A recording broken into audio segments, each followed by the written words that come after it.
Now all we're missing is the fire totem. Oh, you mean this? Yeah. How'd you get this? Well, I saw it in Damien Dark's pocket, and I thought, yo, that would make a sick souvenir. Cool. Souvenir. If that's how you feel, why keep it at all? Souvenir. Geek. Hey everybody, it's Charlie. Oh my god, we finally have Wally West on the Wave Rider. They pretty much threw everything they had at this episode. We had a bunch of Flash stuff, there was a bunch of Indiana Jones. I feel like a lot of the energy from the episode came from the fact that Brandon Routh and his wife in real life were acting together in the episodes, and it seems like they're kind of pushing them together too. So if you're finding me for the first time, be sure to subscribe to get all the videos. It's gonna be like this for the rest of the season. Like, didn't I say it was gonna be that much better when Wally West came on? But there's a new round of the Blast Ring giveaway, and obviously careful for spoilers from the episode. But let's do top 10 WTF and comic book Easter eggs. The new Legion of Doom learns that they have to reform the fire totem, and then they turn it into this big running gag for the end of the episode. Oh, we believe a little petty theft is okay here. We call them souvenirs. And then you get that Young Justice Easter egg, just taking a little souvenir from our adventure here. Which, as most of you guessed, is why I put that clip at the beginning. Speaking of which, Young Justice Season 3 coming later this year.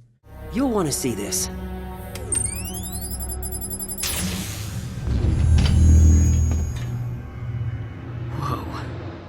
But number 9, you have all those shifting alliances, so you have Kuasa versus the Legion of Doom, like Kuasa versus Nora Dark, because Nora's wearing her family's spirit totem. They also have the fire totem, which was used to kill her during the Vixen animated series. I put the clip of that in the trailer video that I posted this morning, so if you didn't see it, then you can just go back and watch that trailer video. But then number 8, Amaya's grandmother also tells Amaya that she needs to get Kuwasa's help to save the day. Like, basically, they're gonna need to win her over. Ray is trying to save the soul of Nora Dark, so you kind of see what everyone's arc is gonna be this season. It's a little bit clearer than it's been in previous seasons. But number 7, we get the Mallus Explainer. Turns out he's this time demon that the original totem bears trapped out of time-space. The more the time fractures, the easier it is for him to break free of his prison into our reality, which is a very Dark Knight's Metal thing. If you haven't been reading Dark Knight's Metal, it was a big comic book arc. Number 6, a little funnier though, Wally just bumping into everyone on the Wave Rider, like accidentally calling Amaya the basic bitch. Calm you, and I'm just gonna ease you into the altered state through some guided meditation.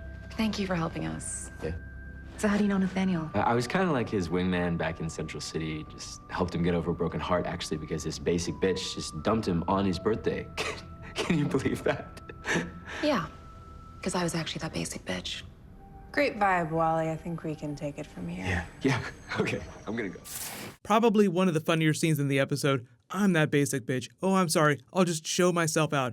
They also had liberal Damien Dark Tinder jokes. I'm more about swiping left to right. Do you think it's too soon for me to stop mourning your mother and look for someone else? And he starts swiping through the dating app, and all he gets is Cupid from the Arrow Suicide Squad. I don't know if she's going to be guest starring in a future episode, but if there were ever any crazy women who would be into people like Damien Dark, she would be the person. But I do believe she's alive out there somewhere. I don't think that she's one of the Suicide Squad members that they killed off.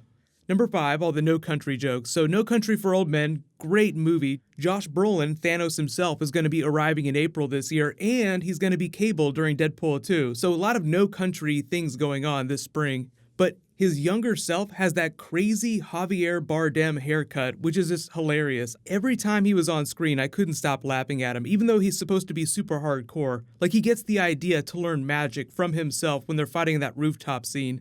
Number 4, that rooftop scene, probably one of the best fight scenes that they've done all season, just in the way that they cut the tension with him trying to save Nora because you care about her at this point, because they've actually given her a pretty good story arc this season between her younger self, and the adult actress Courtney Ford is just a good actress. She was actually great on Dexter, and then the whole thing with her saving herself by activating the totem, which is also kind of bad news for Vixen. So this ended up being one of the best episodes all season long, but I think because it was Wally's first big episode with the team actually doing something, they really wanted to bring it. But one of the funnier things though is they're leaving at the end of the episode is he says that he's 257 years old. Like, he was old already in present day. Now obviously they're traveling through time, so he's a little bit older. He was still already hundreds of years old at that time, because if you haven't watched those Arrow episodes in a while, they explain that he joined the League of Assassins at the same time that this version of Ra's al Ghul joined, which, as he said, would have been more than 200 years ago.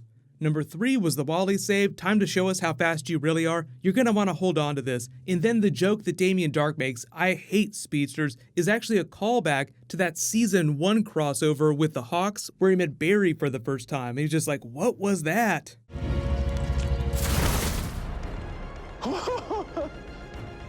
What was that? Damn it. Every time. Number 2 was that surprise Grodd attack, and I love the way that they pulled this off too, because he jumps back into frame, so we as the audience see him before the Time Bureau boss sees him and is killed immediately. Deceased agents would agree with you, Miss Lance. Now you place Hunter in handcuffs this instant, or you're all going to...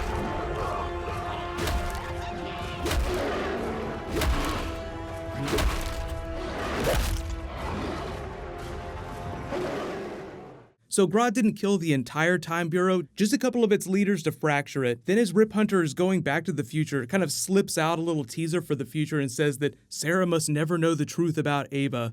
Might have something to do with Ava being tied to the villains of the season or tied to Mollis. She might secretly be one of the acolytes. It makes more sense that they're making Ava such a big part of the plot now. Like, I was wondering if she was just going to be Sarah's girlfriend, but now it seems like she's tied to this larger arc, which I think is a much better way to go. It makes a little more sense now in context. But number 1, of course, is Ray creating the time quake to alert the Legends to his location, also serves as the straw that broke the camel's back, fracturing time-space enough so that it's like paper thin. They make it sound like Mollis is right about to crack out of his prison. Like, I thought it was going to have something to do with all the totems coming together, but it sounds like that's more about trapping him, not about freeing him. So obviously that means that all the totem bears, both evil and good, will have to come together to save the day at the end of the season. He also brings her that hot chocolate, which is sort of a callback to the Constantine episode when they were in the jitters, but it says GC Jitters, so a lot of you are like, wait a minute, is that Gotham City? Did he drop by Batman's town to grab her some hot chocolate? You can take it that way. I don't know what the rules for mentioning Gotham on the TV show are, so this might be about as far as they could take it. So sure, why not? Let's call it a Batman Easter egg. So if it wasn't clear, there's still one missing mystery totem, and it's actually going to be the Jesse Quick Constantine crossover episode. That's right, both Constantine and Jesse Quick are going to guest star in episode 15. It's called Necromancing the Stone, so it sounds like whatever this mystery totem is, it has something to do with raising the dead or something to do with manipulating life force. So we'll find out more about that in the next week or two. But obviously tomorrow is our big Flash family episode, Jay Garrick and Jesse Quick helping Barry during Enter Flash time. So a whole bunch of Flash stuff posting tomorrow. I'm also working on a new Avengers Black Order video. There's a lot of other requests I've gotten, so I'll try to get through them as fast as possible. So I'll just continue the giveaway into my next Flash trailer video. So that'll post sometime early tomorrow, but click here for brand new Flash and click here for brand new Avengers Infinity War. Thank you so much for watching. Everybody stay awesome. I'll see you guys tonight.